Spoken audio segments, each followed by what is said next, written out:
ഇപ്പം നമ്മൾ ജീവിതത്തിൽ എന്തെങ്കിലും സാഹചര്യങ്ങൾ കരങ്ങേറുമ്പം നമുക്കതിനെക്കുറിച്ച് ചിന്ത ഉണ്ടാവും അല്ലേ? നമ്മുടെ തലച്ചോറ് എന്താ വിചാരിക്കുന്നറിയോ? ഈ ചിന്തിക്കുന്ന കാര്യമൊക്കെ സത്യമാണെന്നാണ്. നമ്മൾ ചിന്തിച്ചു എന്നുള്ളത് കൊണ്ട് നമ്മുടെ ജീവിതത്തിൽ ഒരു കാര്യവും സത്യമാവുന്നില്ല. കാരണം നമ്മളെ മനസ്സ് എന്ന് പറഞ്ഞാൽ അതൊരു കഥ പറയുന്ന കഥാകാരനാണ്. ഒരിക്കലും സത്യം പറയുന്ന ഒരു സത്യസന്ധനല്ല എന്ന് നമ്മൾ മനസ്സിലാക്കണം. ഈ ഒരു തിരിച്ചറിവ് നമുക്കുണ്ടായാൽ മതി. We are always thinking. Just because you think it doesn't make it true. We have to know our mind is just a story teller, not always a truth teller. We sometimes believe the stories are truths, so it creates disturbance in our body and in our life. ഈ മനോഹരമായിട്ടുള്ള ഊട്ടിയിലെ കൂന്നൂറിലെ ഇതിലൂടെ നടന്നുകൊണ്ടിരിക്കുക കേട്ടോ. അപ്പോൾ നമ്മൾ ഇങ്ങനെ ഇവിടുന്ന് പല കാര്യങ്ങളും ഇങ്ങനെ ചിന്തിച്ചുകൊണ്ടിരിക്കുക. കാരണം ഇത്രയും പ്ലസൻ്റായിട്ടുള്ളൊരു അറ്റ്മോസ്ഫിയർ നമുക്ക് മനോഹരമായ ചിന്തകൾ സമ്മാനിച്ചു എന്നുള്ളത്. അപ്പുറത്ത് ഏതൊരു അമ്പലത്തിൽ നിന്നുള്ള മനോഹരമായ പാട്ടുകൾ എൻ്റെ ബാല്യകാല ഓർമ്മകളിലേക്കൊക്കെ കൊണ്ടുവന്നുണ്ട് ഈ കുളിർക്കാറ്റ്. യഥാർത്ഥത്തിൽ ഈ ഒരു സാഹചര്യമാണോ ഇത്രയും സന്തോഷകരമായ ഒരു വികാരം എന്നിലുണ്ടാക്കിയത്? അല്ല എന്നുള്ളതാണ്. കൊഗ്നിറ്റീവ് ബിഹേവിയർ തെറാപ്പിയിൽ CBT ട്രയാങ്കിൾ നമ്മെ പഠിപ്പിക്കുന്നത് എന്താ? നമ്മുടെ ചിന്തകൾ മാറ്റിക്കഴിഞ്ഞാൽ നമ്മുടെ വികാരങ്ങൾ മാറും. നമ്മുടെ വികാരങ്ങൾ മാറിയാൽ നമ്മുടെ ജീവിതവും മാറും. അപ്പം ഈ സാഹചര്യം നമുക്ക് തന്ന ചിന്തകളാണ്. അതിന് പ്രത്യേക സാഹചര്യം വേണമെന്നൊന്നുമില്ല. ഇത് ഇവിടുന്ന് പോയി മറിഞ്ഞു കഴിഞ്ഞാലും ഈ സാഹചര്യങ്ങളെക്കുറിച്ചുള്ള ഓർമ്മകൾ മതിയാവും ചിലപ്പം നമുക്ക് അതുപോലെ ഒരു സാഹചര്യം കൊണ്ടെത്തരാൻ ഒക്കെ. നമ്മുടെ ജീവിതം നമുക്ക് മാറണമെങ്കിൽ നമ്മളെന്ത് ചെയ്യുക? നമ്മുടെ ചിന്തകൾ മാറ്റുക. Now I am walking through a beautiful hill valley of Ooty. I'm so happy now. My happiness is actually this atmosphere created my happiness. No, it's triggered just a thought, and that thought created an emotion, and that changed my behavior. This is the CBT triangle, cognitive behavior triangle. We have to understand. Change your thought, and the thought change your emotion. That thought will change your emotion, and that emotion create your life. So always check how this triangle is working in your life. Just now I was walking through this valley. I smiled towards a lady here. She didn't bother me. Instantly I read she's having some anger towards me. Just I read actually it's not the fact. She is busy with some other activities. She's waiting for somebody. What I done is mind reading. We are always doing such things. When one of our relatives didn't smile with him, they are hating me. Like that. Actually, that's not fact. This is a misconception proposed by our mind. So you have to stop your mind reading in order to be happy. ഇപ്പം ഞാനിതിലിങ്ങനെ നടന്നു പോയപ്പം ഒരു മനുഷ്യനോട് ഞാനൊന്ന് ചിരിച്ചു. ഒരു ഹിന്ദിക്കാരനാണെന്ന് തോന്നുന്നു. അപ്പോൾ ഞാനിങ്ങനെ വിചാരിക്കുകയാണ്, ആ മനുഷ്യൻ എന്തുകൊണ്ടാണ് എന്നെ മൈൻഡ് ചെയ്യാതിരുന്നത്? അതൊക്കെ എന്നോട് എന്തോ ചിലപ്പം ഞാൻ ഒരു മലയാളിയൊക്കെ ആയതുകൊണ്ട് എന്നോട് ദേഷ്യം ഉണ്ടാവുമല്ലോ. പലപ്പോഴും നമ്മളെ മൈൻഡ് കാട്ടിക്കൂട്ടുന്നൊരു വല്ലാത്തൊരു അപകടാവസ്ഥയാണ്. ഇതിന് മൈൻഡ് റീഡിങ് എന്നാണ് പറയുക CBTയിൽ. അപ്പോൾ നമ്മൾ വേണ്ടപ്പെട്ട ഒരാൾ നമ്മളിങ്ങനെ കടന്നു പോകുമ്പോൾ നമ്മളൊന്ന് ചിരിച്ചിട്ട് നമ്മൾ മൈൻഡ് ചെയ്തില്ല. നമ്മൾ പറയും അയാൾക്ക് എന്നോട് എന്തോ ദേഷ്യമുണ്ടെന്ന്. ആക്ച്വലി ഫാക്റ്റ് അതൊന്നും ആയിരിക്കില്ല, മറ്റെന്തോ ആയിരിക്കും. അപ്പോൾ ഇത് വഴി വരുന്ന അമ്മയോട് ഞാനൊന്ന് ചിരിച്ചപ്പോൾ അവരും ചിരിച്ചു. ഓക്കെ, അപ്പോൾ നമ്മൾ വിചാരിക്കുകയാണ് അങ്ങനെ എന്തോ ചെയ്തിട്ട് നമ്മൾ വെറുക്കുകയാണ് അവർ എന്നൊക്കെ വിചാരിക്കുക. പക്ഷെ അതിൻ്റെ കാര്യമല്ല. ഇത് നമ്മളെ മൈൻഡ് കാണിക്കുന്ന ഒരു ട്രാപ്പാണ്. ഇതിനെ മൈൻഡ് റീഡിങ് എന്നാണ് പറയുക കേട്ടോ. ഇത്തരം ട്രാപ്പിൽ നമ്മൾ പെട്ടുപോകാതെ നോക്കുക. നമ്മൾ you want change in your life, catch the thought that changes your mood. Sometimes you are always thinking in a same way. Why? Because these automatic negative thoughts are running in your background. Automatic negative thoughts means ants. You have to kill that ants in order to be happy, in order to get a happy life. പലപ്പോഴും നമ്മൾക്കുള്ളൊരു പ്രശ്നം എന്താണെന്ന് വെച്ച് കഴിഞ്ഞാൽ, ഇപ്പോൾ നമ്മൾ വിചാരിക്കുക ഞാനിപ്പോൾ വളരെ ദുഃഖത്തിലാണ്. അപ്പോൾ നമ്മളെന്താ വിചാരിക്കുന്നത്? ഞാൻ ദുഃഖത്തിലാണ്. അതൊരു സത്യമല്ല. നിങ്ങളുടെ ഫീലിങ്സ് നിങ്ങളുടെ ഒരു ഫാക്റ്റല്ല. എന്തോ ഒരു എവൻ്റ് ആയിരിക്കും നിങ്ങളുടെ ജീവിതത്തിലേക്ക് ഇത്തരം ഫീലിങ്സ് ഉണ്ടാക്കിയത്, വികാരങ്ങൾ ഉണ്ടാക്കിയത്. മനസ്സിലായി? അതിനെ ഫാക്റ്റ് എന്ന് വിശ്വസിക്കുന്നതാണ് നമ്മുടെ mistake. Trust your feelings, because your feelings are not facts. If you feel you are useless, it never means you are useless. This is just a feeling. It's not a fact. It's just a story told by your mind. So never believe it. Okay? നമ്മുടെ ജീവിതത്തിൽ എന്തുകൊണ്ടാണ് മുന്നേറാത്തതെന്ന് അറിയോ?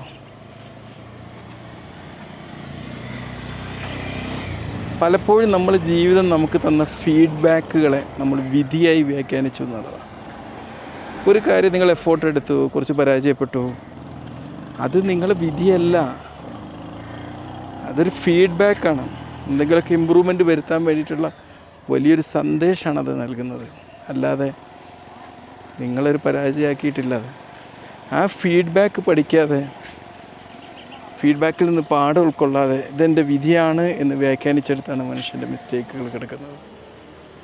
Okay, നമ്മുടെ ജീവിതത്തിലുണ്ടായ ഏതെങ്കിലുമൊക്കെ നമ്മൾ വിധിച്ച പരാജയങ്ങളെക്കുറിച്ചൊന്ന് ചിന്തിക്കുക. എന്നിട്ട് അതിനെ ഒന്ന് റീഫ്രെയിം ചെയ്തിട്ട് ഒരു ഫീഡ്ബാക്കാക്കി മാറ്റിയതിന് ശേഷം അതിനെ പുതിയൊരു സ്റ്റോറിയാക്കി മാറ്റുക. Never think the failures happened in your life as your verdict.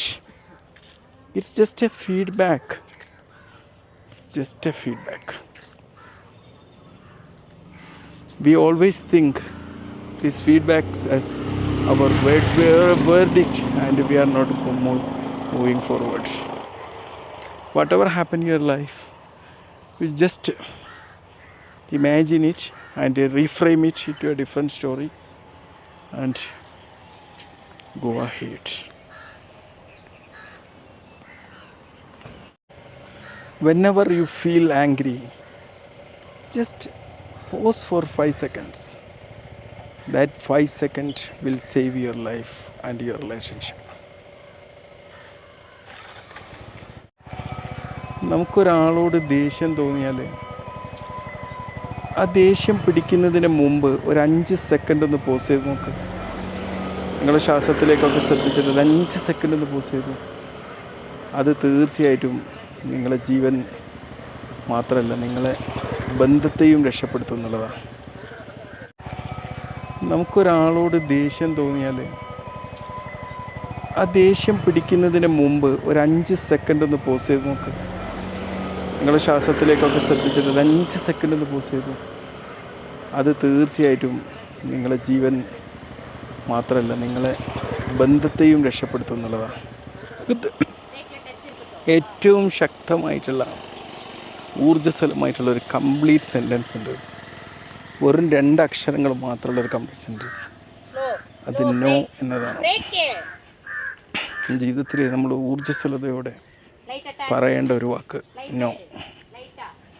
ഇത് പറയാൻ നമുക്ക് കഴിഞ്ഞാൽ നമ്മുടെ ജീവിതത്തിൽ ഒരുപാട് ട്രാപ്പുകൾ പെടുന്നതിൽ നമ്മൾ രക്ഷപ്പെടുന്നുള്ളതാണ്. നിങ്ങളുടെ ജീവിതത്തിലേക്കൊന്ന് നോക്കുക. നോ പറയാൻ മടിച്ചതിൻ്റെ പേരിൽ നിങ്ങൾക്ക് നഷ്ടപ്പെട്ട കഥകളെക്കുറിച്ചൊന്ന് ചിന്തിക്കാം.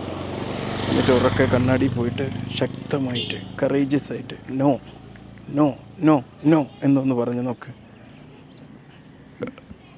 നിങ്ങൾ പഠിക്കേണ്ട ഏറ്റവും ശക്തമായിട്ടുള്ളൊരു മന്ത്രമാണ്. നമ്മൾ പറയാൻ മടിച്ചു പോകുന്നൊരു മന്ത്രമാണിത്. Single but powerful sentence in our life. What is that? It is nothing but no. We have to learn to say no in our life situations. This no can save your life. No can save your relationship. No can create success in your life. So never be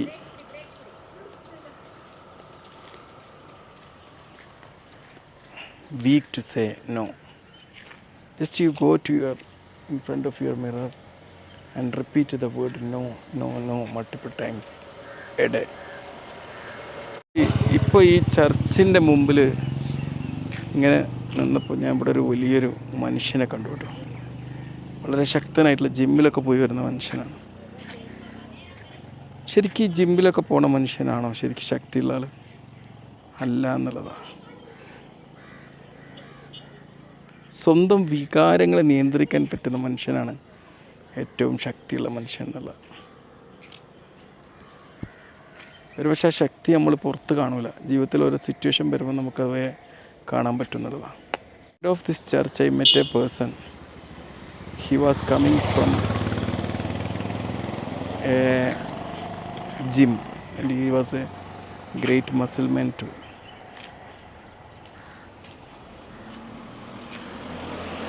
You think he is the strongest person? I never think. The strongest person is not the loudest and not the muscle man. Who is the strongest person? He is the one who controls his emotions. നമുക്കറിയാം, നമുക്ക് രണ്ട് തരം intelligence ഉണ്ട്. IQ ഉണ്ട്, EQ ഉണ്ട്. ഒരുപക്ഷെ IQ ഉള്ള ഒരാൾക്ക് ഒരുപാട് പരീക്ഷയ്ക്ക് എഴുതി പാസ്സായിട്ട് ഒരു ജോലി പ്രവേശിക്കാൻ പറ്റും.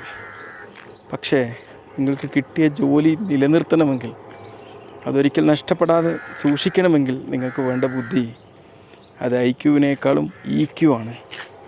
എമോഷണൽ ഇൻ്റലിജൻസ് ആണ്.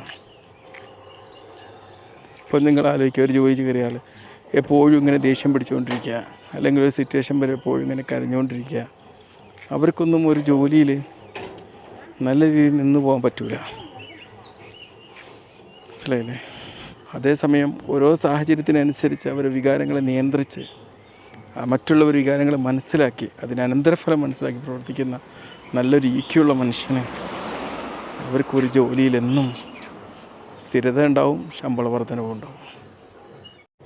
You know, our IQ will give and also get you a job, but your EQ always helps you to keep it. So IQ person can study and get a rank and get a nice job. But if you don't have enough emotional intelligence, sure, you will lose it. Because the person who did not have enough emotional intelligence, what will happen? What will happen? He can't control his emotions. He can't understand others' emotions. He can't manage accordingly. So there is no chance to maintain his job. So cultivate emotional intelligence always. How to tame our emotions? The way to tame our emotion is name your emotions. In a particular situation, maybe you are getting so angry towards other persons. Just name angry. Now I am very happy in this natural situation. So happy, name it. So when you are sad, you name it sad. I am feeling the emotion sadness. Naming is the way to control your emotion. പലതരം വൈകാരിക സംഘർഷങ്ങൾ നമ്മളിൽ ഉണ്ടായിക്കൊണ്ടേയിരിക്കും. പക്ഷെ അതിന് നിയന്ത്രിക്കാൻ നമുക്ക് പലപ്പോഴും പറ്റില്ല എന്നുള്ളതാണ്. പലപ്പോഴും നമ്മളിപ്പോൾ ഒരാളെ എന്തെങ്കിലും ദേഷ്യം പിടിച്ചിരിക്കുന്ന ഒരാളെ പേര് വിളിച്ച് പറയാറുണ്ടല്ലോ. ഇതുപോലെ എന്ത് ചെയ്യണം, നമുക്ക് എന്തെങ്കിലും വിഷമങ്ങളും മറ്റൊക്കെ ഉണ്ടാകുന്ന സമയത്ത് നമ്മൾ ആ വികാരങ്ങളെ നമ്മളൊന്ന് നെയിം ചെയ്യാം. അത് തന്നെയാണ് വികാരത്തെ നിയന്ത്രിക്കാനുള്ള ആദ്യ ചുവടുപ്പ് എന്നുള്ളത്. ഇപ്പോൾ നിങ്ങൾക്ക് ദേഷ്യം വരികയാണ് ഒരു മനുഷ്യനോട്, അതിന് മുമ്പിൽ സിറ്റുവേഷൻ ഉണ്ടാവും, എനിക്ക് ദേഷ്യമുണ്ട് എന്ന് നമ്മൾ തിരിച്ചറിയാം. Okay, in our life situations we are always doing a big great mistake. We are always reacting. Whenever we are reacting too much, we are not getting enough time to understand. First of all, in every situation what we require is understanding. Without understanding situations, solving the problem is very difficult. So you have to react less and understand more. പലപ്പോഴും നമ്മുടെ ജീവിതത്തിൻ്റെ ഓരോ സിറ്റുവേഷനിലും നമുക്കുണ്ടാകുന്നൊരു വലിയൊരു പ്രശ്നം എന്താണെന്ന് വെച്ച് കഴിഞ്ഞാൽ നമ്മൾ ആ പ്രശ്നത്തെ മനസ്സിലാക്കുന്നില്ല എന്നുള്ളതാണ്. നമ്മളിങ്ങനെ പ്രതികരിച്ചുകൊണ്ടേയിരിക്കും. ഇപ്പോൾ ദേഷ്യം പിടിച്ചുകൊണ്ടേയിരിക്കും, സിറ്റുവേഷനൊന്നും മനസ്സിലാക്കില്ല. പക്ഷേ ഇത്തരം ഘട്ടത്തിൽ നമ്മൾ ചെയ്യേണ്ടതെന്നറിയോ, നമുക്ക് പ്രതികരിക്കാം, പക്ഷേ നമ്മൾ അതിനേക്കാൾ ഉപരി കാര്യങ്ങളെ മനസ്സിലാക്കാൻ ശ്രമിക്കാം. ഈ മനസ്സിലാക്കലില്ലാത്തതുകൊണ്ടാണ് നമുക്ക് പലപ്പോഴും പ്രശ്നങ്ങൾ ഉണ്ടാകുന്നത്. What we always require in our life is empathy. What is the difference between empathetic listening and normal listening? In empathetic listening we are listening to understand, not listening to reply. നമ്മുടെ ജീവിതത്തിൽ നമ്മൾ കേൾക്കേണ്ട ഒരു രീതിയുണ്ട്. നമ്മൾ സാധാരണ നോർമലായിട്ട് മറുപടി പറയാൻ വേണ്ടി കേൾക്കുന്നതും മനസ്സിലാക്കാൻ വേണ്ടി കേൾക്കുന്ന രണ്ട് രീതിയാണ്. നമുക്ക് വേണ്ടത് അത്തരം ഒരു കേൾവിയാണ്, എമ്പതി എന്ന് പറയും. സഹാനുഭൂതി, അല്ലേ, സഹാനുഭാവം തോടുകൂടി നമ്മൾ മറുപടി പറയാമെന്ന് പറഞ്ഞാൽ അത് നമ്മൾ വെറും കേൾക്കാൻ വേണ്ടിയിട്ട് പറയുന്ന മറുപടിയല്ല, അത് നമ്മൾ മനസ്സിലാക്കാൻ വേണ്ടിയാണ്. What is the base of emotional mastery? That is self-awareness. You have to know who you are and who you want to be. What is your current situation and which situation you want to go. All these things you have to know. That is the basis of emotional mastery. Emotional mastery is the basis of your life mastery. ഒരു വൈകാരിക നിയന്ത്രണത്തിൻ്റെ അടിസ്ഥാനം എന്താണ്? അതൊരു സ്വയം ബോധമാണ്, സ്വയം അവബോധന, self അവെയർനെസ്സാണ്. ഈ വികാര നിയന്ത്രണം ഇല്ലെങ്കിൽ നമ്മുടെ ജീവിത നിയന്ത്രണം ഉണ്ടാവില്ല. നമ്മുടെ ജീവിത നിയന്ത്രണത്തിൻ്റെ താക്കോലെന്ന് പറഞ്ഞാൽ നമ്മുടെ വികാര നിയന്ത്രണമാണ്. അത് സ്വയം ബോധത്തിൽ നിന്നാണ്. ഞാൻ ആരാവാനാണ് ആഗ്രഹിക്കുന്നത്, ഞാൻ ഇപ്പോൾ എവിടെയാണ്, എങ്ങോട്ട് പോകാനാണ് ആഗ്രഹിക്കുന്നത് തുടങ്ങിയ കാര്യങ്ങൾ വ്യക്തമായിട്ട് അറിഞ്ഞാലേ നമുക്ക് എന്താക്കാൻ പറ്റുള്ളൂ, ഈ വികാര നിയന്ത്രണം ഉണ്ടാക്കാൻ പറ്റുള്ളൂ. Pleasant atmosphere, an emotion is created. That emotion gave me a message that be happy. So each and every emotion of our life carries a message. Even it is anger or sadness, even that kind of emotion too is carrying a message. You have to follow that. We have to follow that. We have to hear that message and take action accordingly. നമ്മളെ ജീവിതത്തിൽ നമ്മൾ അനുഭവിക്കുന്ന ഓരോ വികാരവും ഓരോ സന്ദേശമാണ് നമുക്ക് തരുന്നത്, ഒരു മെസ്സേജാണ്.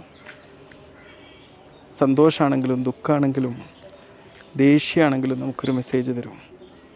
ആ മെസ്സേജ് നമ്മൾ മനസ്സിലാക്കുക. അല്ലാതെ ഒരു ദേഷ്യം വരുന്ന മനുഷ്യനോട് പെട്ടെന്ന് അങ്ങോട്ട് ദേഷ്യത്തോടെ പ്രതികരിക്കുകയല്ല നമ്മൾ ചെയ്യേണ്ടത്. ഓക്കെ,